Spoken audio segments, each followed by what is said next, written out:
Hello everyone, welcome है आप सभी का इस यूट्यूब चैनल पर। आज हम बात करेंगे class 9 subject maths chapter first number system संख्या पद्धति के बारे में। सबसे पहले हम इस चैप्टर का बेसिक जो है उसका परिचय कर लेते हैं। पहली चीज़ जो इस चैप्टर में आती है वो आती है प्राकृतिक संख्याएँ।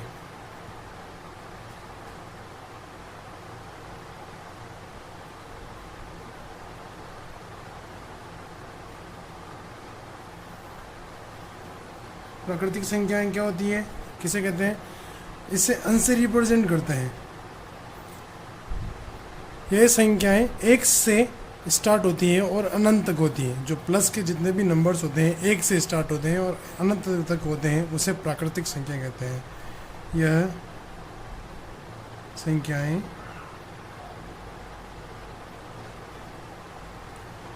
एक से अनंत तक होती हैं।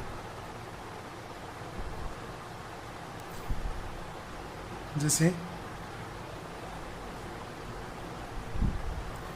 1 2 3 4 5 6 dot dot dash dash dash infinite, अनंत तक। ये जो नंबर्स होते हैं एक से लेकर के अनंत तक के, इन्हें प्राकृतिक संख्याएं कहते हैं। इसे अंश से रिप्रेजेंट करते हैं। दूसरा जो आता है आपके इस चैप्टर में, पूर्ण संख्याएं।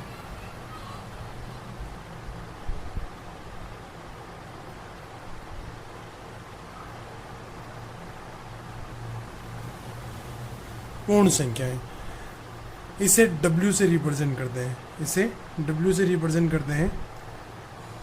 यह संख्याएं इसके अंदर एक से लेकर के अनंत तक की सभी संख्याएं तो आती है, लेकिन उसके अंदर जीरो भी इंक्लूड हो जाता है। जैसे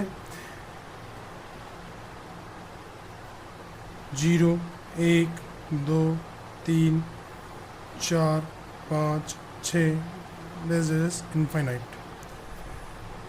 यह संख्याएं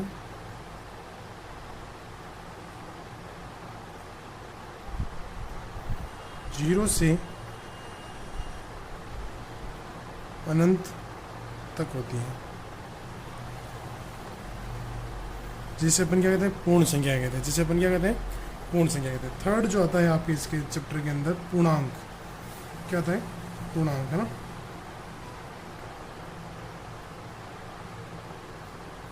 पूर्णांक को जेड से रिप्रेजेंट करते हैं। किसे रिप्रेजेंट करते हैं? जेड से।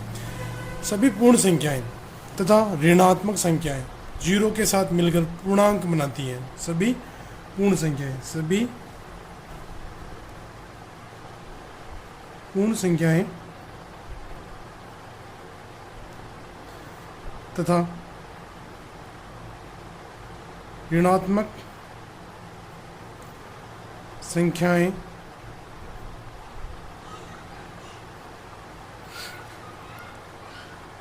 जीरो के साथ मिलकर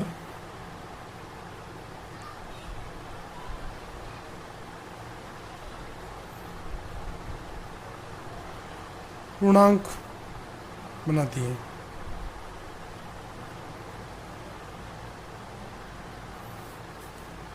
जैसे इनफाइनाइट, अनंत से लेकर के -3 -2 -1 0 1 2 3 अनंत तक। ये सभी जो नंबर्स होते हैं जिसमें माइनस से लेकर के प्लस तक के, इनफाइनाइट अनंत से लेकर के अनंत तक के जितने भी नंबर्स होते हैं, जो सारे क्या होते हैं? पूर्णांक कहलाते हैं। जिसे क्या कहते हैं? पूर्णांक कहते हैं। इसे किससे रिप्रेजेंट करते हैं? जेड से रिप्रेजेंट करते हैं। फोर्थ नंबर जो इसके अंदर आता है वो है अभाज्य संख्याएं। क्या आता है? अभाज्य संख्याएं।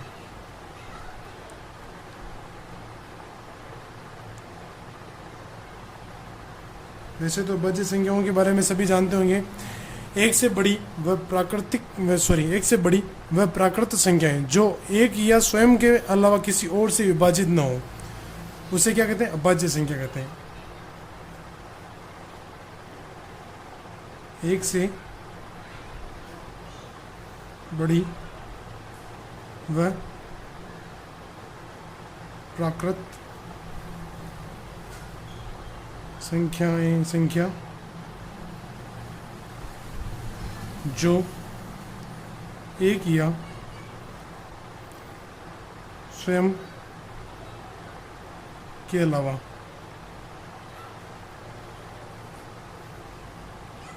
किसी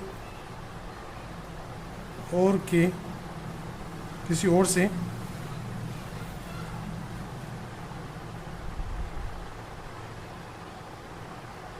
विभाजित न हो, उसे क्या कहते हैं? उसे अभाज्य संख्या कहते हैं। जैसे एग्जाम्पल के लिए आपके लिए 2 3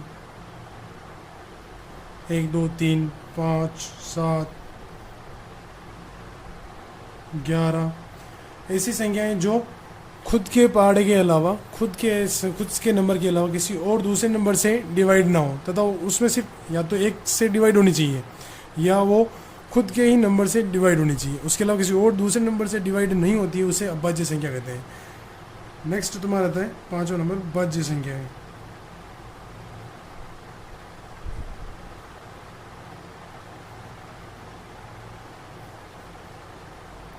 जस्ट इसका उल्टा, एक से बड़ी प्राकृत संख्याएं जो एक या स्वयं के अलावा किसी और से भी विभाजित होती हैं, उसे क्या कहते हैं? भाज्य संख्या कहते हैं।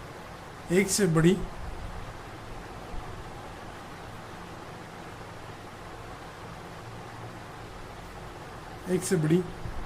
वे प्राकृत संख्या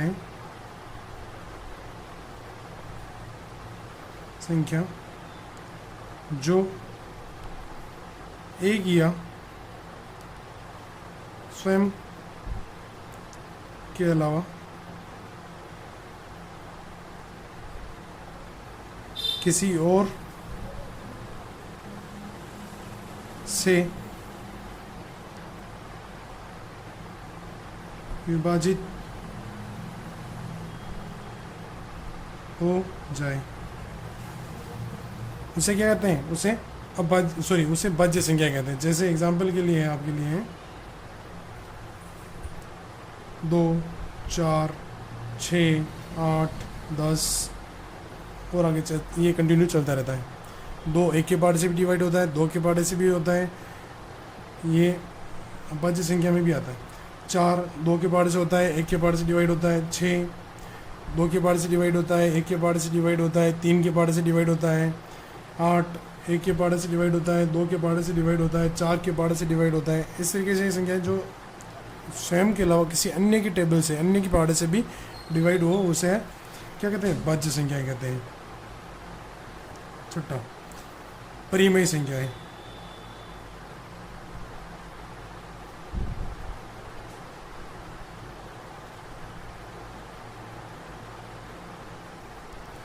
ये इस चैप्टर का इम्पोर्टेंट टॉपिक है, तो कृपया थोड़ा इसे ध्यान से समझें। इसे क्यू से रिप्रेजेंट करते हैं। इसे किसे रिप्रेजेंट करते हैं? क्यू से रिप्रेजेंट करते हैं।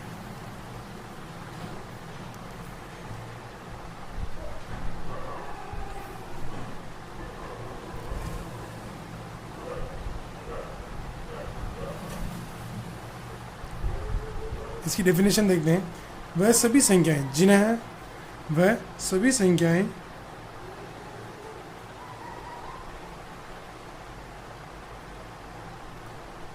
जिन्हें P/Q के रूप में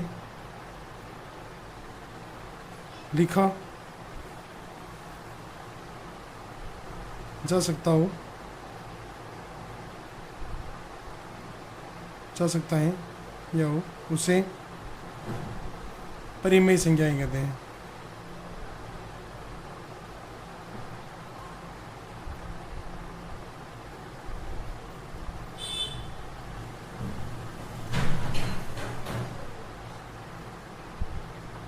यहाँ एक कंडीशन भी आती है Q0 = 0, जिसमें P कोई भी संख्या हो सकती है, लेकिन Q 0 नहीं होना चाहिए, परिमेय संख्या कहलाती है। एग्जाम्पल के लिए 3/5 6/7 और भी बहुत सारी भिन्न होती हैं, वो सभी क्या होती हैं? परिमेय संख्या होती हैं। नेक्स्ट है आपके अपरिमेय संख्याएं। 7वां नंबर है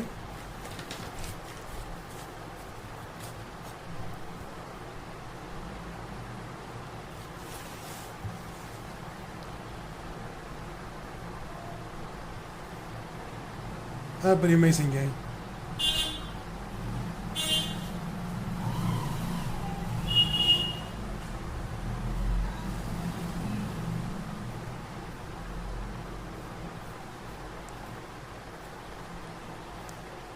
वह संख्याएं जिन्हें P अपॉन Q के रूप में नहीं लिखा जा सकता है। जस्ट परिमेय संख्या का अपोजिट होता है अपरिमेय संख्याएं। वह संख्याएं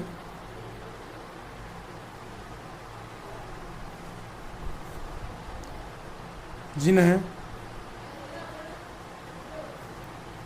P अपॉन Q के रूप में नहीं लिखा जा सकता है।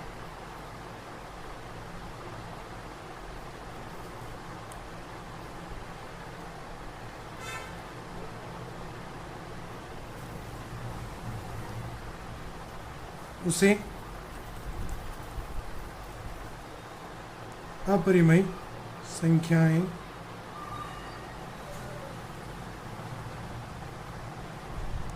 कहते हैं। एग्जाम्पल के लिए पाई, √2, √3, √5 और ऐसी √ वाली और भी जो संख्याएं हैं वो सभी अपरिमेय संख्या होती है। अब आप बोलोगे पाई, जो सर आप बता रहे हो पाई, ये नंबर एक परिमेय संख्या होनी चाहिए, अपरिमेय संख्या कैसे है? क्योंकि पाई की वैल्यू आप सभी जानते हो 22/7 होती है, जो आपने सभी जगह पढ़ा होगा। लेकिन मैं आपको बता दूं पाई की वैल्यू 22/7 लगभग होती है। क्या होती है? लगभग होती है। ये पाई की वैल्यू 22/7 लगभग होती है, इसलिए ये पाई अपरिमेय संख्या के अंदर आता है। परिमेय संख्या के इसके अंदर परिमेय संख्या के अंदर इसको नहीं गिना जा सकता है, क्योंकि 22/7 P अपॉन Q की फॉर्म में तो आता है, लेकिन ये 22/7 एग्जैक्ट इसकी वैल्यू नहीं है, इसलिए ये क्या है? अपरिमेय संख्या है। फिर 8वां टॉपिक है आपके इसमें वास्तविक संख्याएं।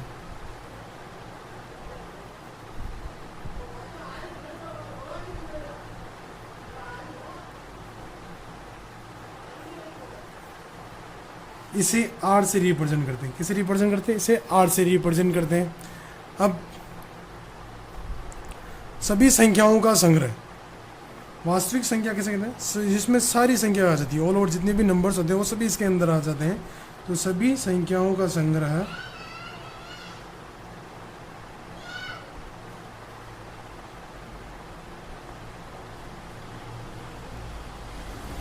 जैसे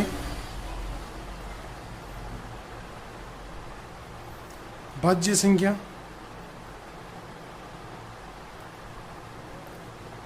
अभाज्य संख्या,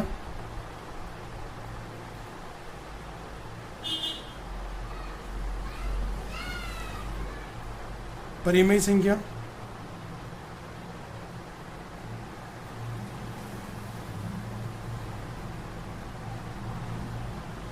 अपरिमेय संख्या,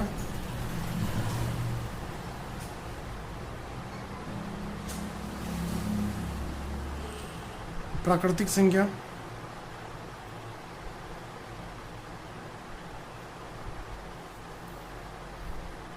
पूर्णांक, पूर्ण संख्या,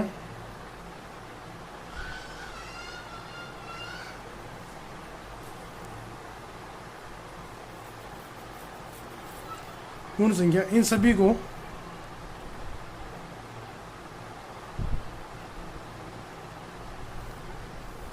इकट्ठा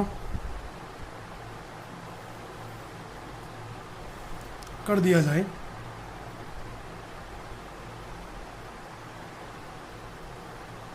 तो इन्हें वास्तविक संख्याएं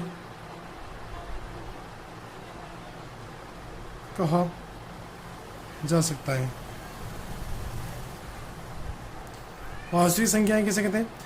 वह सभी संख्याएं जिसमें भाज्य संख्या, अभाज्य संख्या, परिमेय संख्या, अपरिमेय संख्या, प्राकृतिक संख्याएं, पूर्णांक संख्याएं, पूर्ण संख्याएं, इन सभी को इकट्ठा कर दिया जाए तो उन्हें वास्तविक संख्याएं कहा जा सकता है।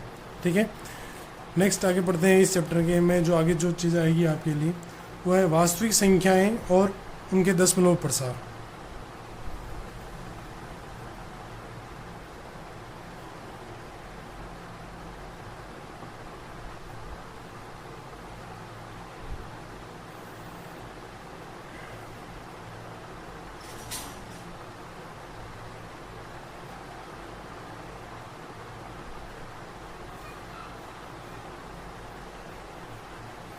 वास्तविक संख्याएं और उनके दशमलव प्रसार। दशमलव प्रसार 3 प्रकार के होते हैं। दशमलव प्रसार जो होते हैं वो 3 प्रकार के होते हैं।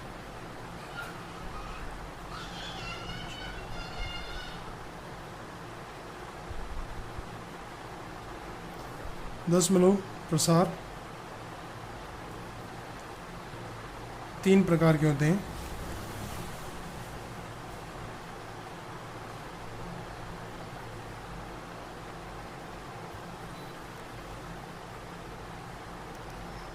पहला शांत,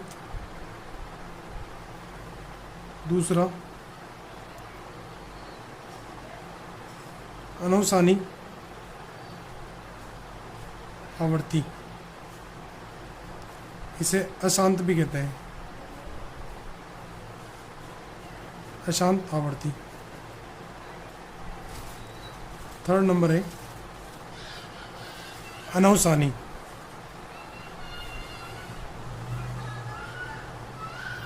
अनवसानी अनावर्ती।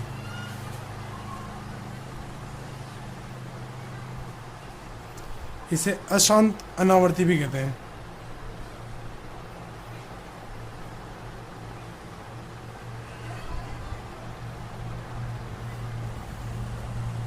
अब शांत दशमलव किसे कहते हैं? जब हम किसी भी संख्या में किसी नंबर से उसको डिवाइड करते हैं तो अगर वो उसका शेषफल 0 आ जाता है तो उसे शांत दशमलव कहते हैं। जैसे यहाँ लिखते हैं अपन इसकी परिभाषा,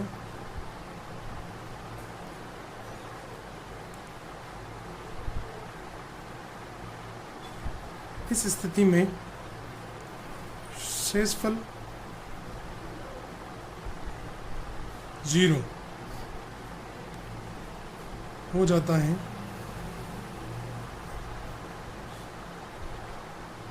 उसे शांत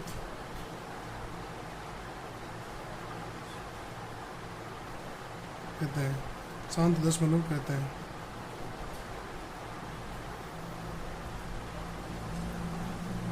जैसे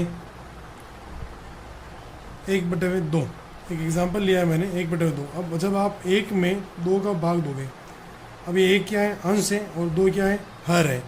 जब नॉर्मली सभी को डिवाइड करना आता ही है, अंश में हमेशा हर का भाग देते हैं, तो मैंने 1 में मैं जब 2 का भाग दूंगा तो क्या 1 में 2 का भाग जाता है या नहीं जाता है? तो इस कंडीशन में अपन क्या लगाएंगे? पॉइंट लगाएंगे, और यहाँ पर क्या जाता है? 0 आ जाता है। अब क्या हो गया? 10। अब 2 का भाग अपन 10 में देंगे तो 2 के पहाड़े में 10 कौन से नंबर पे आते हैं? 5वें नंबर पे आते हैं। तो 2 का भाग 10 में देंगे तो कितनी बार हो जाता है? 5 बार जाता है। कितना है? 10। जब इन दोनों माइनस करेंगे तो क्या बचता है? शेषफल 0 बचता है। क्या बचता है? 0। तो ऐसी कंडीशन में शेषफल क्या बचना चाहिए? 0। तो उस दशमलव प्रसार को क्या कहा जाता है? शांत दशमलव प्रसार कहा जाता है। अब अपन पढ़ेंगे अनवसानी आवर्ती। अशांत आवर्ती किसे कहते हैं? इसमें अपन देखते हैं इस स्थिति में शेषफल की पुनरावृत्ति होती जाती है। जो शेषफल जो बचता है वो बार बार रिपीट होता जाता है।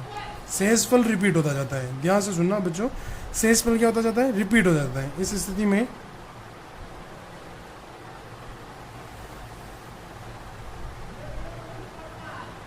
शेषफल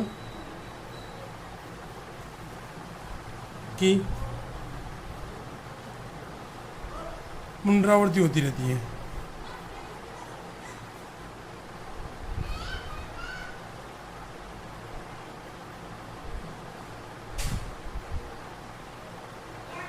शेषफल की क्या होती है? बार बार पुनरावृत्ति होती है। जैसे एग्जाम्पल के लिए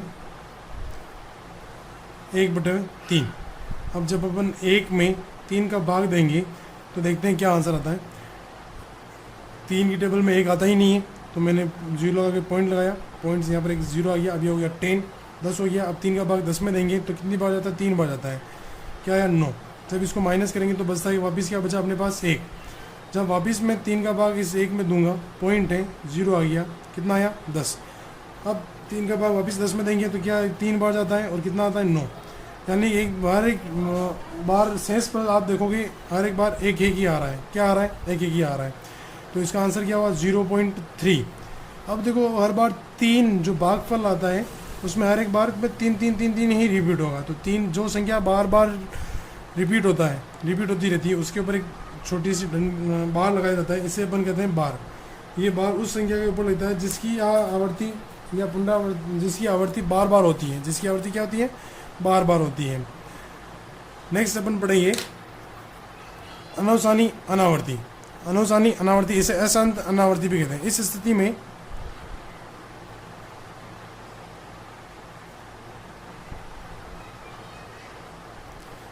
स्थिति में शेषफल की पुनरावृत्ति नहीं होती है। इस स्थिति में शेषफल की पुनरावृत्ति नहीं होती है।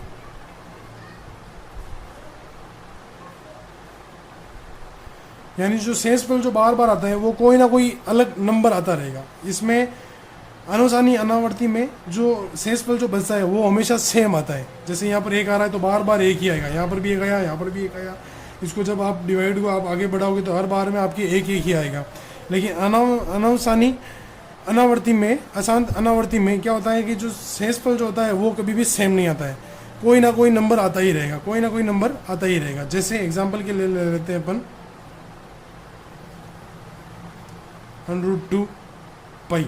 अब √2 की जो वैल्यू आप निकालोगे तो उसमें किसी भी नंबर की जो शेषफल जो बचता है वो नंबर उसका पुनरावृत्ति नहीं होगी। अब जैसे पाई भी एक नंबर है, इसको भी जब आप सोल्व करोगे 22/7, जब 22 में 7 का भाग दोगे या जो भी इसकी वैल्यू होती है 3.14 एक लगभग मान होता है, लेकिन इसका एग्जैक्ट मान जब आप निकालोगे वो सीमित नहीं होता है, वो कंटिन्यू आगे बढ़ता ही रहता है, कंटिन्यू आगे बढ़ता ही रहता है। नेक्स्ट टॉपिक है इस चैप्टर के, नेक्स्ट टॉपिक है घातांक नियम। जिस किसी भी संख्या की घात होती है ये सभी जानते हैं, उसे हल करने के कुछ नियम होते हैं। जो भी नंबर्स होते हैं उनकी जो कुछ ना कुछ पावर होती है, उनको सोल्व करने के लिए कुछ नियम होते हैं, उनके बारे में पढ़ेंगे। जैसे पहला है यहाँ पर a⁻m × a⁻n। अब ये दो पावर्स वाली संख्या है जिसमें एक की पावर क्या है m है और दूसरी संख्या जो a है उसकी पावर भी क्या है n है। अब यहाँ पर आप देखो दोनों का आधार क्या है समान है, दोनों का आधार क्या है समान है। अब जब दोनों संख्याओं का आधार समान होता है तो ये घातें आपस में क्या हो जाती है जुड़ जाती है, a⁻m + n क्या हो जाती है आपस में ऐड हो जाती है। देखो आप देखो यहाँ पर आधार क्या है दोनों का सेम है, a इसका भी है और इसका भी क्या है a है। जब आधार समान होता है तब इस कंडीशन में दोनों घातें जो होती हैं वो आपस में क्या हो जाती है जुड़ जाती है। दूसरा a⁻m की n। अब पावर की भी पावर क्या है, इसमें पावर की भी पावर a⁻m है और इसका होल पावर क्या है n है। इस कंडीशन में क्या होता है ये जो दोनों पावर्स होती हैं वो आपस में क्या हो जाती है मल्टीप्लाई हो जाती है। आधार जो होता है वो ऐसे कैसे ही रहता है, ऐसे कैसे ही रहेगा, लेकिन उसकी जो पावर है दोनों वो आपस में क्या हो जाती है मल्टीप्लाई हो जाती है, यानी a⁻m × n। थर्ड नंबर जो है इसमें वो देखो क्या है a⁻m/a⁻n। ठीक है, अब सेम कंडीशन है। अब लेकिन ये दोनों नंबर्स क्या हैं डिवाइड में आ गए, इसमें a⁻m है बटे a⁻n है, लेकिन दोनों के क्या देखो आधार क्या है अभी भी सेम है। इस कंडीशन में क्या होता है ये जो a⁻m - n ये जो दोनों घात होती है वो आपस में एक दूसरे को माइनस कर देती है, बाकी हो जाती है घटा देती है, यानी a⁻m - n। ठीक है, फोर्थ नंबर वाला देखिए a⁻m b⁻m। अब इस कंडीशन में देखिए दोनों की पावर्स क्या है इक्वल है, दोनों की पावर क्या है इक्वल है, बराबर है, m इसकी भी है और इसकी भी क्या है m है। तो इस कंडीशन में ये आधार जो होते हैं ये आधार एक दूसरे को गुणा कर लेते हैं या दोनों आपस में मल्टीप्लाई हो जाते हैं। a × b की होल पावर m, हम दोनों में इक्वल है, दोनों की पावर क्या है m इक्वल है तो m एज इट इज आ जाता है और दोनों का जो आधार होता है वो आपस में क्या हो जाता है मल्टीप्लाई हो जाता है। इस अध्याय का परिचय यहीं समाप्त होता है। अब इस अध्याय में जो आगे क्वेश्चंस हैं, जो चैप्टर्स हैं आपके आए 1.1 1.2 आगे जो भी हैं, उनको अपन सॉल्व करेंगे। इसी पर आधारित जो क्वेश्चन है उन सभी को सॉल्व करेंगे। इन सभी को आप वापस दोहराइएगा, रिवाइज करेगा, याद करिएगा। ये वीडियो अच्छा लगा हो तो प्लीज़ इसे लाइक करना, इसे शेयर करना और मेरे चैनल को ज़रूर सब्सक्राइब करना। Thank you.